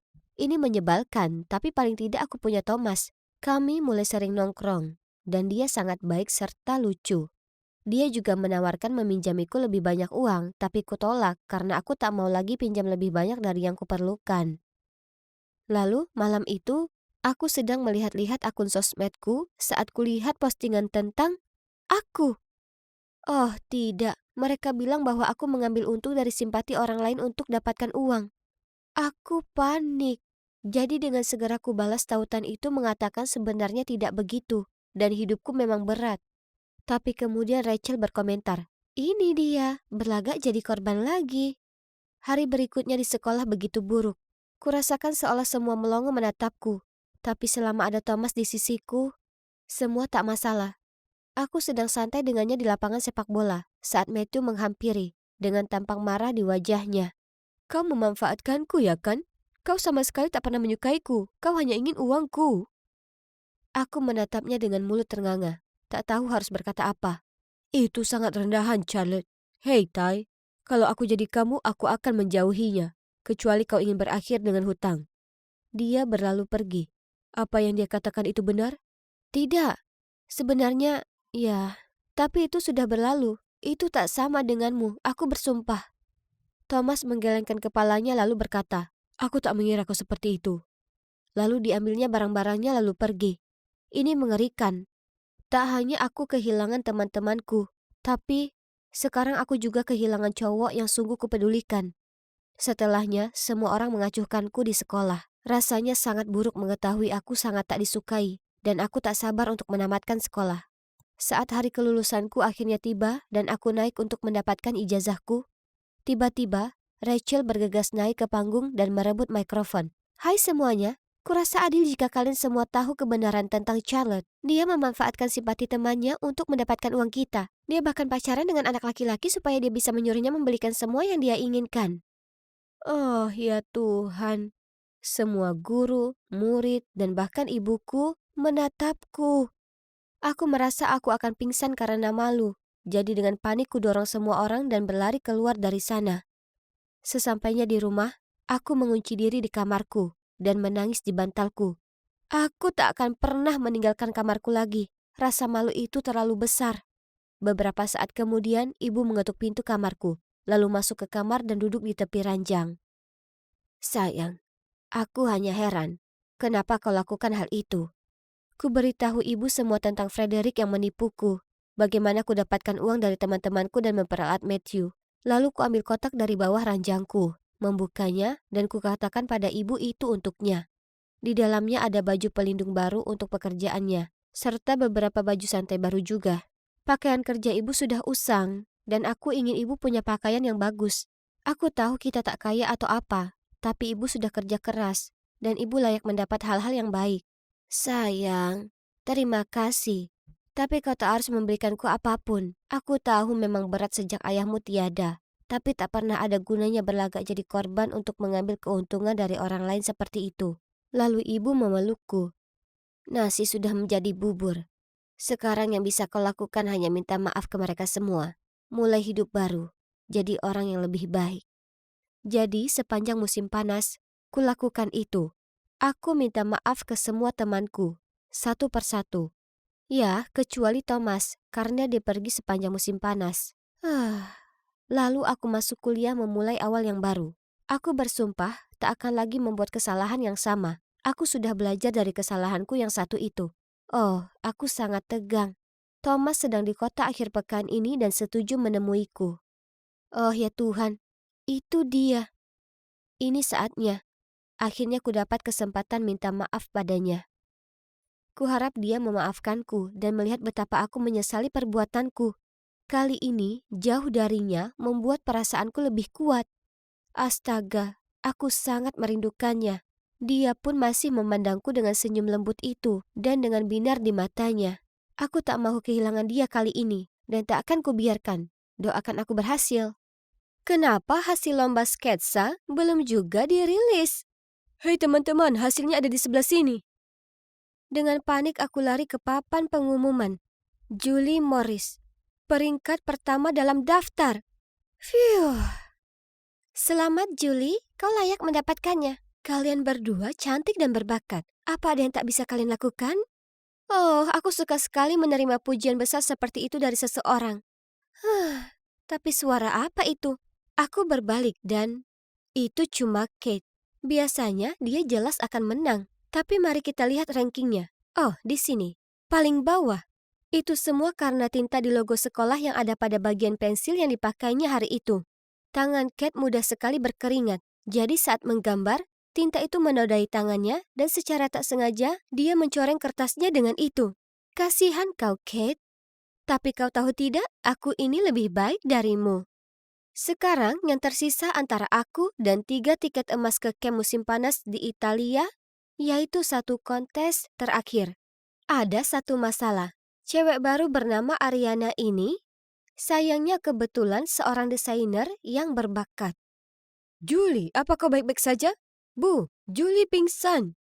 Ada cowok yang berteriak keras dan dengan panik membawaku ke ruang UKS.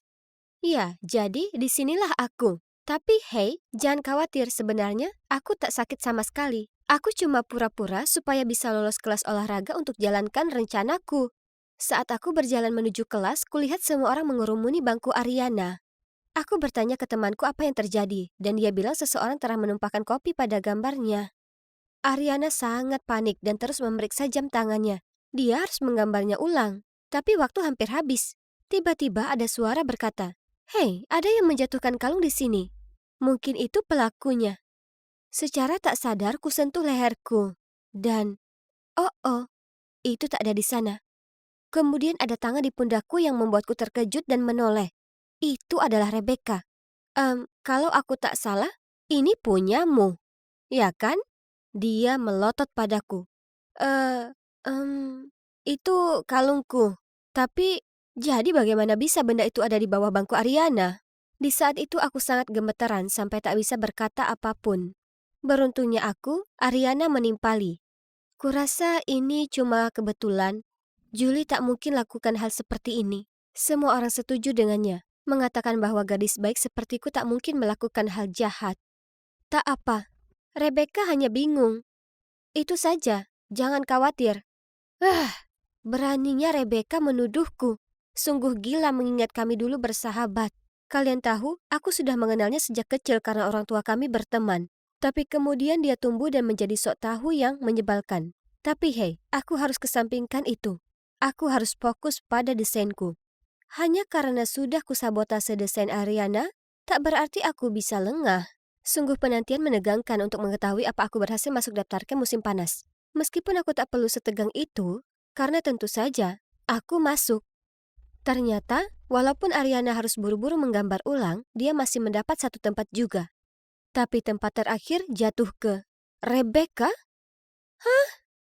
Aku tak tahu dia juga tertarik ke desain fashion. Pokoknya, terserahlah Rebecca. Dia bukan tandinganku.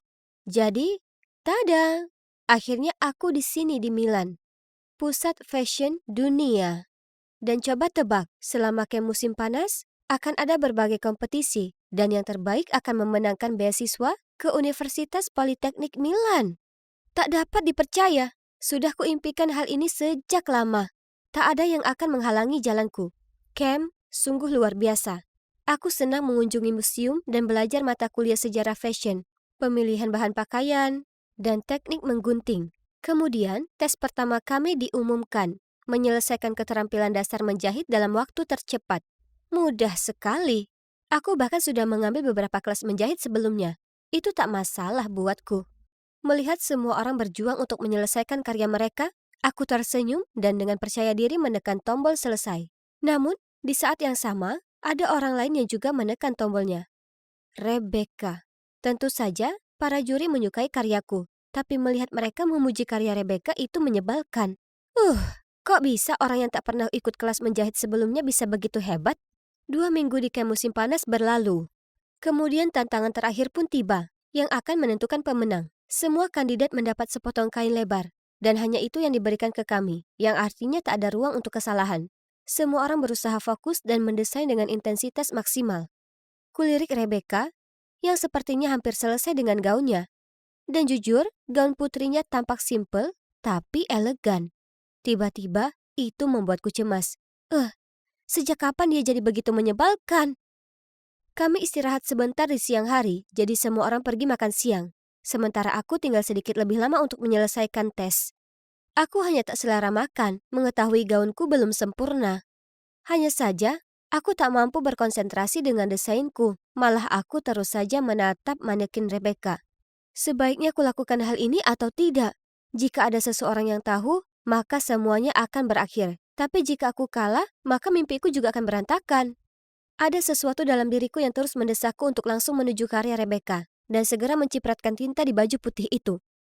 Jantungku berdegup kencang antara senang dan cemas. Lalu aku segera kabur dari tempat kejadian. Saat semua orang kembali ke ruangan itu dan melihat gaun Rebecca, mereka tersentak kaget. Hah? Kenapa Rebecca satu-satunya yang tidak panik? Dengan tenang diambilnya kuas dan mencelupkannya ke dalam wadah tinta dan jalan menuju gaun itu. Lalu dia mulai mencipratkan tinta ke atas gaun. Apa yang dimainkannya? Pertanyaanku segera terjawab saat gaun dengan pola tinta yang unik muncul di depanku. Parahnya, wajah para juri berbinar-binar melihatnya, dan mereka sangat menghargai kemampuannya memecahkan masalah. Selamat Rebecca, kau selesaikan pekerjaan dengan baik. Tidak, terima kasih berkat kau Julie. Mari kita lihat siapa yang menang. Rebecca mencibir lalu jalan pergi. Apa maksudnya itu? Apa dia tahu kalau akulah yang melakukannya? Aku sangat khawatir sampai aku berguling-guling sepanjang malam. Hei, Julie, bangun. Kau tak boleh telat untuk tantangan terakhir. Oh, hai Ariana. Apa yang kau bilang? Tunggu dulu. Bagaimana mungkin ini masih tanggal 23 Juli? Apa aku memimpikan ini semua? Tapi ini sungguh aneh. Semuanya sebenarnya terjadi seperti mimpi itu.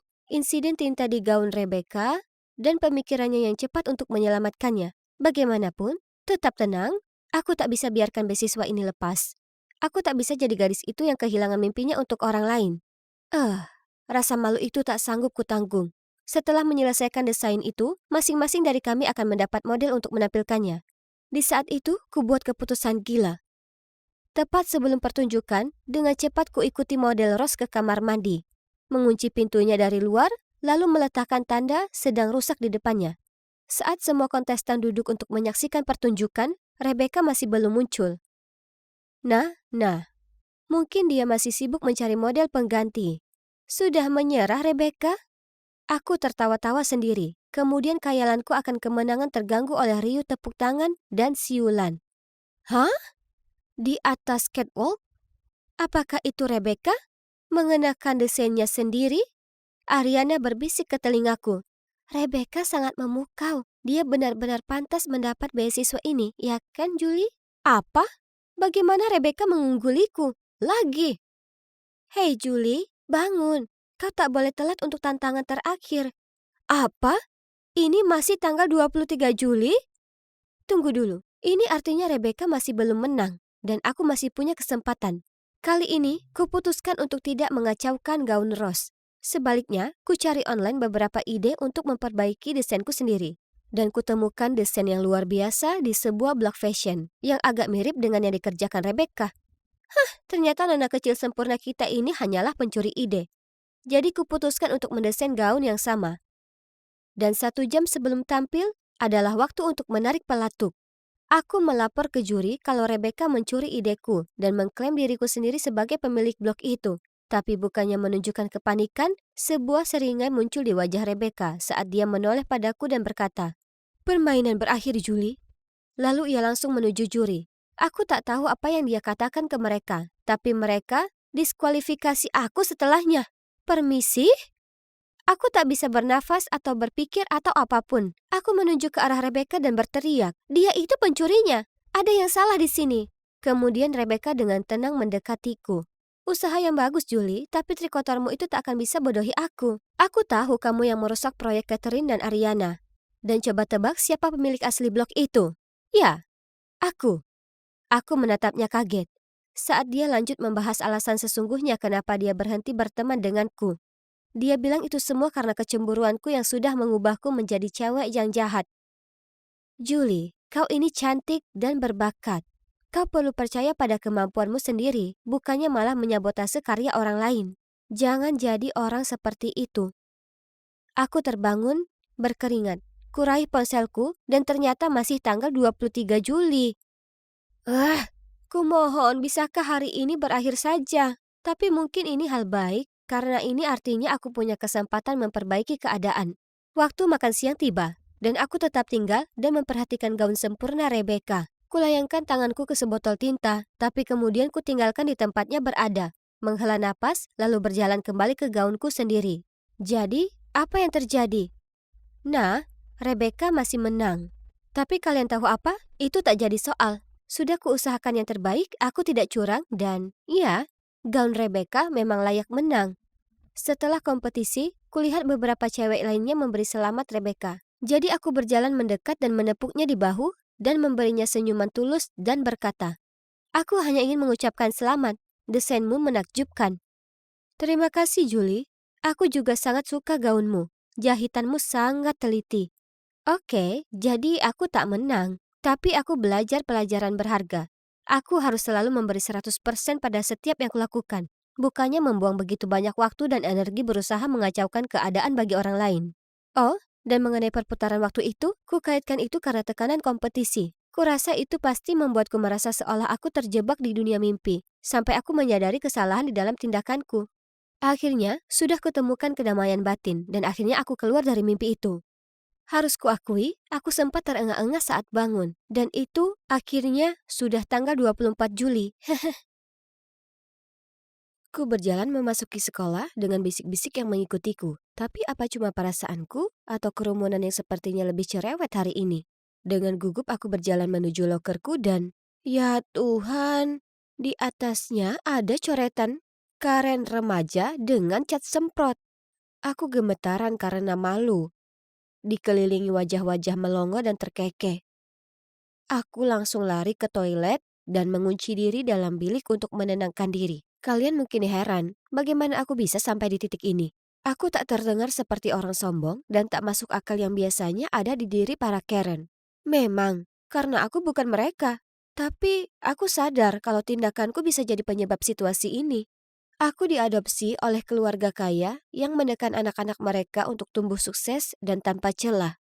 Sebagai hasilnya, aku tak pernah dapat nilai lebih rendah dari A atau kalah dalam kompetisi. Aku anak sempurna yang terlalu takut gagal. Karena tak satu pun pernah mengajarinya seperti apa kegagalan itu. Tapi suatu hari, semuanya berubah.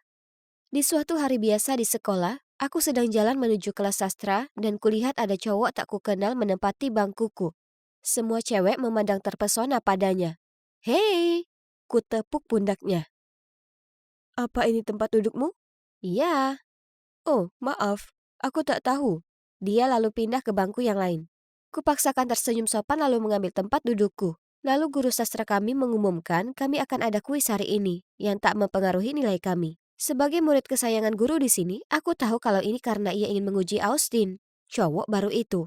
Oke, tak masalah bagiku. A plus lainnya untuk ditambahkan ke koleksiku. Hanya saja, entah kenapa aku tak bisa konsentrasi.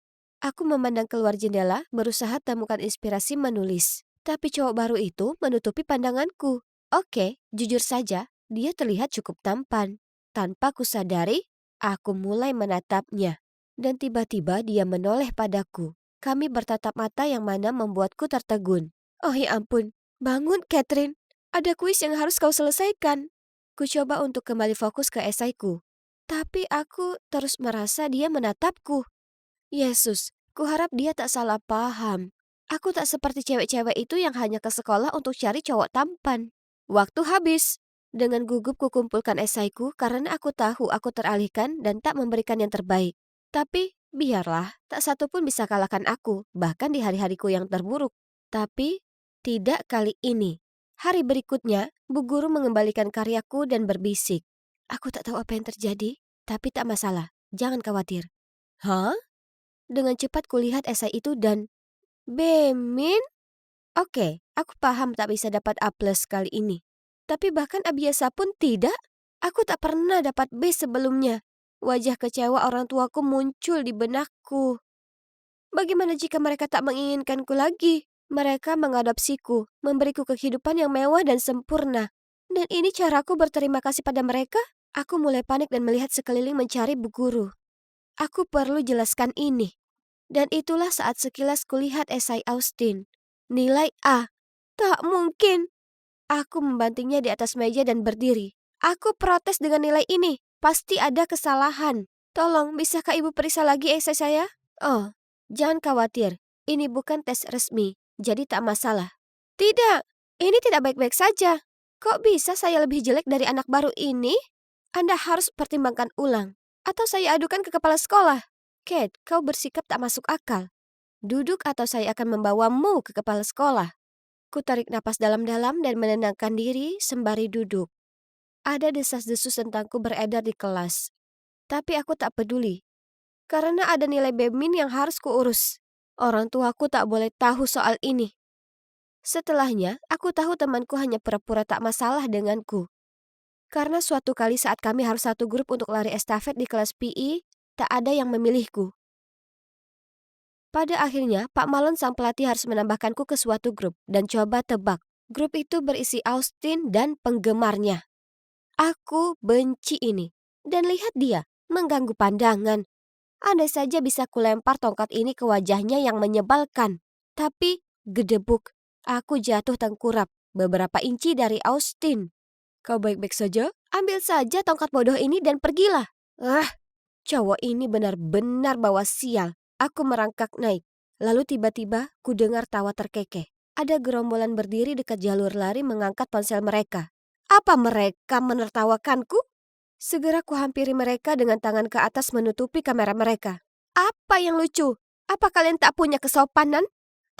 Santai saja. Itu bukan. Apa tak ada orang yang mengajarimu untuk membantu orang yang kesulitan? Jangan merekam dan menertawakan. Tidak, dengar. Lucunya, kami sebenarnya. Jadi kau masih menganggap itu lucu? Hapus videonya sekarang juga. Kau tak boleh. Dengar kami dulu. Tapi itu hanya membuatku makin marah dan menarik ponsel itu lebih keras lagi. Lalu, ups, ponsel itu terbang dan mengenai permukaan beton yang keras. Oh tidak, aku tak bermaksud untuk. Cowok pemilik ponsel itu panik lalu berlari memungutnya. Lihat apa yang sudah kau perbuat. Siapa yang mau merekammu? Kami hanya membuat video pertunjukan untuk tim cheerleader.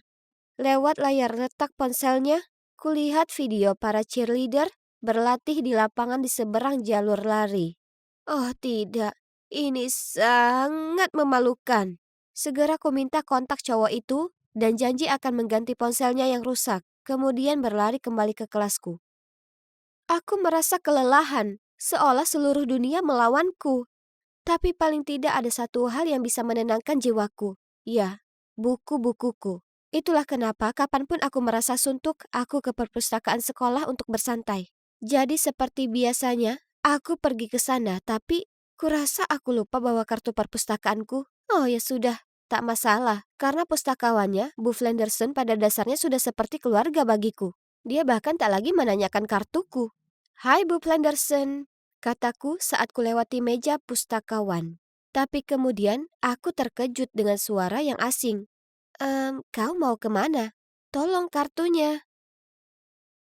Ternyata, Bu Flenderson sedang tak di kantor, dan ada anak baru yang sukarela menggantikan. Ku minta padanya baik-baik agar membiarkanku masuk, tapi dia terus mengatakan tidak, sambil mengunyah permen karetnya yang membuatku sebal. Wah, dengar, apakah tahu siapa aku? Aku tak butuh kartu bodoh untuk masuk ke sini. Ya, tapi tidak dalam pengawasanku. Dengar, setengah dari buku-buku ini berasal dari donasi keluargaku. Kau harusnya tunjukkan rasa hormat, nak. Pendapat sombongmu itu tak berguna bagiku.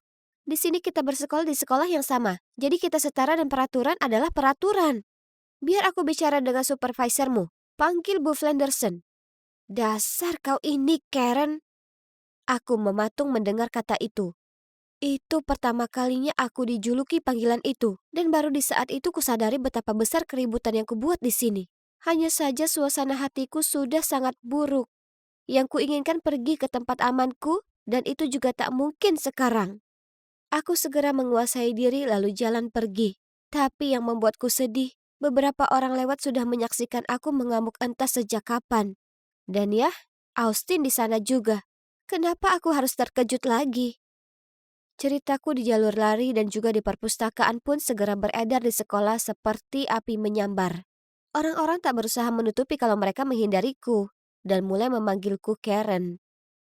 Jadi, jelas, suatu kali saat kami harus berpasangan di kelas sastra untuk esai ujian tengah semester, aku sendirian lagi. Paling tidak, itu yang kukira. Sampai Austin membungkuk dan memintaku untuk jadi partnernya. Meski aku benci nyalinya, aku tak boleh gagal di tes ini. Jadi, iya, aku setuju. Kami kemudian bertemu hari itu di rumahnya. Dengan antusias kutunjukkan padanya beberapa opsi buku untuk topik esai kami. Tapi dia sama sekali tak terganggu sambil melihat-lihat ponselnya. Ya, yang manapun yang kau suka. Toh kau yang akan mengurus semuanya. Apa maksudmu? Dengar, aku hanya sekelompok denganmu karena kau pandai soal ini. Jadi tolong lakukan saja tugasmu. Terserah, aku tak peduli. Aku benci ini. Kau tak suka sastra? Tapi terakhir kali kau dapat A. Oh, itu? Jangan terlalu kecewa karena aku hanya menyalin pekerjaanmu dan mengubahnya sedikit. Jadi secara teknis itu juga nilai A milikmu. Ya, selamat. Apa? Jadi, semua stres yang harus kutanggung selama beberapa minggu ini ternyata hanya karena dia curang? Aku sangat marah. Merasakan emosi yang meluap-luap, aku menangis. Yang mana membuat Austin kebingungan. Hei, ada apa? Tenanglah. Jangan menangis, aku minta maaf. Tolong berhentilah menangis. Kemudian berlinang air mata, mulai kuceritakan padanya tentang semua tekanan yang harus kutanggung dari harapan orang tuaku. Dan semua insiden Karen yang kualami akhir-akhir ini di sekolah. Sampai satu titik, Austin minta maaf padaku. Karena ini semua berawal dari aksinya menyalin esaiku. Malam itu, kami tak menyelesaikan apapun untuk esai, tapi hanya duduk dan bicara. Setelah sesi sharing yang berlebihan, aku dan Austin jadi saling dekat. Nyatanya, dia jadi satu-satunya teman yang kupunya di sekolah. Menyenangkan punya teman lagi, tapi masih sulit saat reputasimu di sekolah benar-benar hancur dan semua orang mengenalmu sebagai Karen remaja. Terutama saat aku menghadapi kontes pidato besar yang akan datang. Aku tidak dalam kondisi prima untuk belajar, jadi aku hampir tak punya persiapan untuk kompetisi itu. Terus kubayangkan wajah kecewa orang tuaku ketika aku tak memenangkan juara pertama. Malam sebelum lomba, aku sangat stres sampai harus kutuangkan semua ke dalam buku harianku. Kuharap aku akan merasa lebih baik dan siap untuk hari besar itu. Kemudian ponselku berdering. Itu Austin. Hei, semoga sukses besok, Kate. Sampai jumpa di sana. Terima kasih. Aku tak tahu lagi. Apa kau masih stres karena itu? Kalau kau sudah selelah ini karenanya, maka aku tahu obatnya. Apa itu? Keluar saja. Itu cuma lomba, dan kau tak harus jadi yang pertama dalam segala hal. Kita semua hanya manusia biasa. Kau gila. Oke, aku akan tidur sekarang. Sampai jumpa besok. Tapi batinku terlalu penuh dengan berbagai pikiran dan kekhawatiran untuk bisa tidur. Pagi berikutnya, aku sampai di depan tempat kompetisi, tapi ragu untuk masuk ke dalam. Lalu tiba-tiba, kudapati diriku berlari kabur dari gedung itu sambil menelpon Austin. Temui aku di taman, gerbang barat. 10 menit kemudian dia tiba dengan mobilnya. Aku masuk di tempat duduk depan lalu berkata, "Ayo kita ke taman hiburan. Aku ingin bersenang-senang."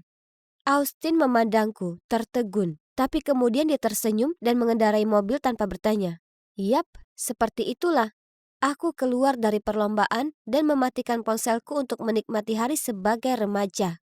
Kunaiki semua wahana roller coaster yang paling menakutkan, berteriak sekencangnya, meninggalkan semua kekhawatiranku. Menjelang senja, aku sudah 100% siap menerima amarah orang tuaku. Mereka mungkin akan mendapakku sekarang, tapi entah kenapa aku merasa tenang. Saat Austin menepi di rumahku, bisa kulihat ibu mondar-mandir di halaman depan. Itu dia, sudah siap memarahiku. Saat melihatku, ibu langsung berlari menghampiriku dan memelukku. "Oh ya Tuhan, sayang, kemana kau seharian? Kami sangat mencemaskanmu." "Tunggu, apa yang terjadi? Kenapa ibu tidak marah?" Lalu ayah juga lari mendekati kami segera saat ia melihatku, memegang sesuatu di tangannya. "Sayang, ayah minta maaf karena tak tahu betapa banyak yang sudah kau hadapi. Kami tak sadar jika tuntutan tinggi kami begitu banyak membebanimu. Kami mungkin terlalu ketat padamu, tapi ayah ingin kau tahu kalau kami selalu menyayangimu, tak peduli apapun." Oh, ayah memegang diariku. Jadi, mereka tahu semuanya sekarang. Aku menangis lega. Sangat menyenangkan mengetahui mereka akhirnya paham dengan perasaanku dan bahkan bersumpah akan berubah dan berusaha lebih mendengarkanku. Hari itu, aku sadar kalau orang tuaku menyayangiku tanpa syarat dan apapun yang terjadi di hidupku, mereka tak akan pernah melepaskanku. "Apa kabar Karen remaja?" Ya, teman-temanku masih memanggilku Karen. Tapi tak apa, mereka memanggilku itu untuk bercanda, bukan berniat jahat atau apa. Aku sudah lupakan semua yang terjadi. Dan begitu juga yang lainnya. Semua hanya tinggal kenangan sekarang. Tapi berkat fase Karen itu, aku diingatkan agar tak terlalu keras pada diriku sendiri. Supaya aku tak lagi berakhir jadi Karen bagi diri sendiri.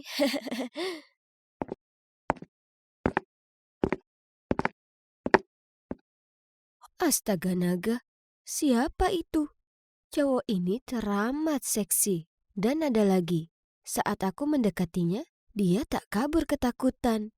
Melihatku tercengang, Scarlett menyikutku. "Bangun Cika, kita terlambat." Dia terkekeh sambil menarikku ke kelas. Aku melihatnya, tak pernah kukira akan kutemui hari di mana Margot si pembuat onar jatuh hati karena seorang cowok. Scarlett menggodaku. Aku tersipu dan lidahku benar-benar keluh. Mataku melihat sekeliling dengan canggung. "Sayang sekali kau ini pada dasarnya pengusir cowok yang mengajak ngobrol." Ya, benar. Kutundukkan kepalaku berpikir. Dan lalu aku mendongak. Scarlett sedang mengirim pesan. Mungkin beberapa pesan lebay untuk pacarnya Kate. Kusandarkan daguku ke tangan dan menatap keluar jendela saat kudapati diriku sendiri melamunkan cowok tampan misterius itu. "Jam berapa ini menurutmu? Apa kau berusaha membuatku terusir dari sini karena menutupimu lagi?" Sorry. Aku ada urusan yang sangat penting dengan Alfie." "Penting? Hah? Jadi aku bisa terkena masalah membelamu karena kau ingin mainkan lelucon payah dengan si pecundang itu?" "Enggak. Berapa kali harus kukatakan padamu, kami hanya mengerjainya sekali, dan bajingan itu benar-benar pantas menerimanya. Soal bajingan tadi, dia itu kapten tim basket, dan Alfie ini temanku. Oke, dia memang terlihat sedikit menyeramkan, tapi dia itu cowok baik." Tapi penggila olahraga itu tak hanya jatuhkan Alfie dengan bola basket, dia juga mengambil uang dari kantongnya saat dia roboh. Kami tak akan biarkan dia lolos hari ini. Jadi malam itu kami menyelinap dan menuang minyak goreng licin ke seluruh lapangan, yang membuat seluruh tim terpeleset dan jatuh terus-menerus. Itu lucu sekali. Sayangnya, berita keterlibatan kami sampai ke kepala sekolah. Jadi Scarlett harus menelpon ayahnya untuk membantuku. Oke, jadi ini bukan kali pertama Scarlett sudah menyelamatkanku. Dia hanya marah karena dia juga harus menyelamatkan Alfie juga, meski dia sangat membencinya. "Ayolah, aku minta maaf. Apa kau keberatan? Ini tengah malam dan kita perlu tidur." "Diam, Miley. Tak ada yang bertanya padamu." "Baiklah, Pergi ke kamar dan diamlah supaya kami bisa benar-benar tidur. Dasar cewek girly itu. Bangunlah Tuan Putri, kelasnya sudah berakhir. Dengan grogi aku bangkit dan mengikuti Scarlett seperti zombie menuju kantin. Tapi kemudian aku tiba-tiba terhenti. Di sana, berdiri di sudut lorong adalah cowok tampan itu. Apa yang sebenarnya terjadi? Sudah kuminta Kit untuk menyelidiki. Sekarang kau mau bantuanku atau tidak? Aku masih mematung, tak bisa berkata apapun. Ya Tuhan, tak pernah kurasa segugup ini sebelumnya. Aku mengangguk sambil mencengkram lengannya. Wah, yang diperlukan untuk membuat Margot yang perkasa jadi menciut hanyalah cowok. Oh, dan ngomong-ngomong, panggilannya Jared. Dan dia belajar musik klasik. Elegan sekali. Hah? Aku berseru. Musik klasik? Ini menyebalkan. Maksudku, bagaimana bisa cewek sepertiku bisa menggapai levelnya? Jangan khawatir, aku akan membantumu. Lalu dia mengubah sikapnya. Dengan satu syarat. Kau tahu tidak, Scarlett menyuruhku berhenti bergaul dengan Alfie. Karena itu tak baik untuk image feminin yang kuperlukan untuk dapatkan perhatian Jared. Ditambah aku tak diperbolehkan melampaui jam malam asrama. Jika kulanggar peraturan ini, maka dia tak akan mau membantuku lagi. Baiklah, aku setuju. Maaf Alfie, kau harus lanjutkan sendiri tanpaku. Kit berteman dengan Jared dan memintanya untuk datang ke sekolah kami lagi untuk memeriksa piano di ruang musik. Saat muncul ups yang darurat, dia akan tinggalkan Jared denganku yang ternyata sedang berjibaku dengan piano itu. Jenius. Seperti yang kalian lihat, sejauh ini rencananya berjalan lancar. Hanya saja gaun ini membuatku sesak napas. Tapi berada dekat Jared seperti malah makin membuatku sesak. Untung dia ramah. Jadi dengan mudah kami mulai ngobrol dan sekarang dia main piano untukku. Apakah punya rencana sepulang sekolah? Tidak, belum. Aku akan ke kafe musik di kota. Apa kau mau ikut? OMG, tentu saja aku berkata iya. Apa ini terhitung sebagai kencan pertama? Kami sangat bersenang-senang. Aku berada di langit ketujuh. Dalam perjalanan pulang, aku tertegun saat melihat Alfie menyeberang jalan. Melihatku dengan Jared, Alfie melotot padaku dengan tatapan mata membelalak marah.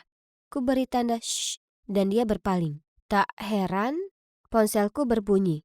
Kau acuhkan aku untuk pergi dengan cowok banci itu dan ada apa dengan pakaianmu? Astaga, Alfie pastinya marah tapi tak bisa kuurus ini sekarang. Aku janji ke Scarlett aku tak akan bicara dengannya lagi. Jadi ku acuhkan pesan itu dan berjalan lurus melewatinya.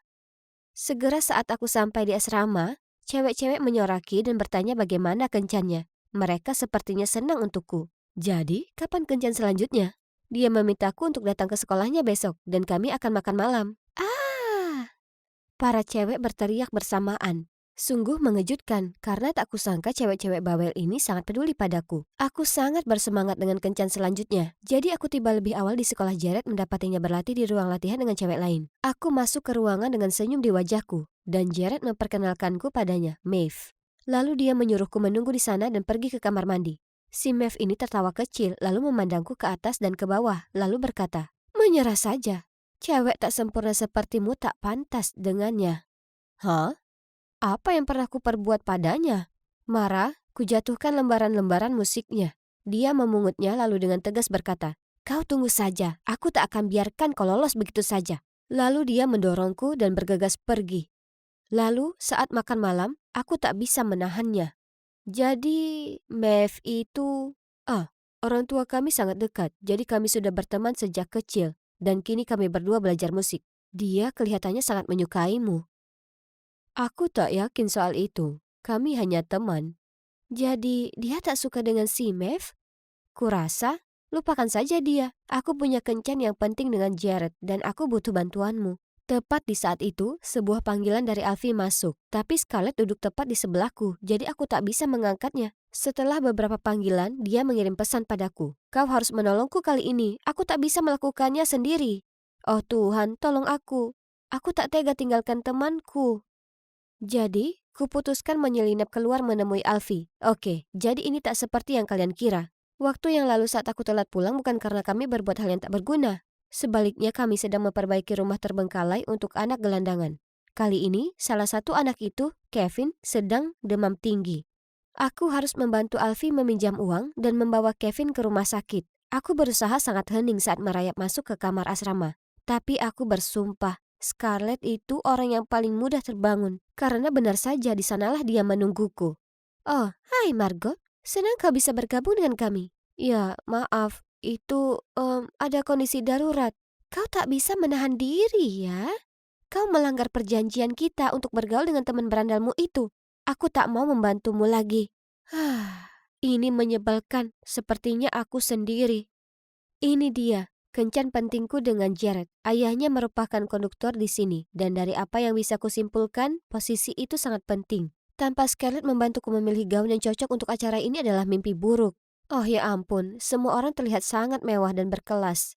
Aku merasa mencolok. Dan jelas ini bukan dunia yang kuinginkan. Tapi senyum lembut Jared sangat menenangkan. Tapi segera, Maeve mendatangi kami. Jared, sayang, selamat. Kurasa konser ini akan luar biasa. Oh, kau lagi. Gaun yang bagus. Dia mencoba menjatuhkanku. Tapi tetap tenang. Sekarang ambil nafas, ambil nafas. Lalu mereka berdua membahas tentang Mozart, Beethoven. Aku tak paham satu pun. Begitupun keseluruhan konser. Aku juga tak memahaminya. Setelahnya, Jared menuntunku ke orang tuanya. Ya Tuhan, ini menakutkan. Kuberikan buket bunga yang sudah kupersiapkan ke mereka dan memberi selamat atas konser tersebut. Untungnya, mereka berdua terlihat sangat ramah dan puas dengan hadiahku. Tapi kemudian Maeve muncul dan memeluk ibu Jared. Jared, sangat menyenangkan bersama gadis-gadis yang sopan ini. Menyeringai, Maeve membalas. Aku tak yakin soal itu. Margot ini suka menyembunyikan karakter aslinya. Oke, jadi aku mungkin gagal menjaga sikapku dan menyerukan beberapa kata yang buruk. Ups. Jared dan ibunya terlihat kaget dengan hal ini. Tapi belum sempat kucoba perbaiki situasi, Maeve mengeluarkan ponselnya dan melambaikan fotoku bersama Alfie. Aku ingin jelaskan, tapi pada akhirnya aku hanya tergagap berujar banyak omong kosong. Akhirnya, Jared menarikku ke samping dan berkata, "Kurasa lebih baik kau pergi saja." Aku lari dari sana hampir menangis. Parahnya, aku tak bisa berlari dalam gaun bodoh ini. Aku sudah kehilangan Jared dan ini sudah lewat jam malam. Jadi kalau kembali sekarang, Scarlett akan marah padaku. Jadi kuputuskan kalau aku tak akan kembali. Tidak, sebaliknya, aku akan kabur. Aku akan tinggal di sini beberapa hari. Aku merasa tenang di sini dan Alfie membawakanku beberapa pakaian dan makanan. Kenapa dia di sini? Aku sedang tidak mood diceramahi. Tapi yang mengejutkanku, dia segera menghampiri dan melingkarkan tangan memelukku. Bisa-bisanya kau pergi begitu saja. Apa kau tahu betapa khawatirnya aku? Oh iya, Alfie cerita padaku semuanya. Aku minta maaf sudah salah menilaimu. Dia mundur. Tapi kau bau. Ada satu orang lagi yang ingin bertemu denganmu, Margot. Aku menatapnya bingung. Lalu di pintu, itu Jared. Margot, saat kulihat foto itu, aku kaget. Kupikir aku ini pasti lelucon untukmu dan kau benar-benar dengan Alfie. Tapi aku tak bisa berhenti memikirkanmu. Sekarang aku sudah bicara pada Scarlett dan Alfie. Aku sudah tahu. Aku menyukaimu, Margot. Kau yang asli. Dan aku tak ingin kau berpikir kau harus berubah demi aku. Apa menurutmu kau bisa beri idiot ini kesempatan lain? Aku ragu. Pura-pura kalau itu adalah sesuatu yang perlu kupikirkan. Lalu dengan tersenyum lebar, aku berteriak. Ya, dan segera menuju dekapannya. Jadi, bagaimana sekarang? Ya, aku kembali ke asrama. Dan, yap, aku masih menyelinap keluar dan, yap, Scarlett masih menutupiku. Jared dan aku resmi pacaran, dan dia bahkan membantuku dengan konser penggalangan dana untuk membantu anak-anak gelandangan itu. Jadi, menurutku gadis tangguh ini sebenarnya tidak terlalu tangguh.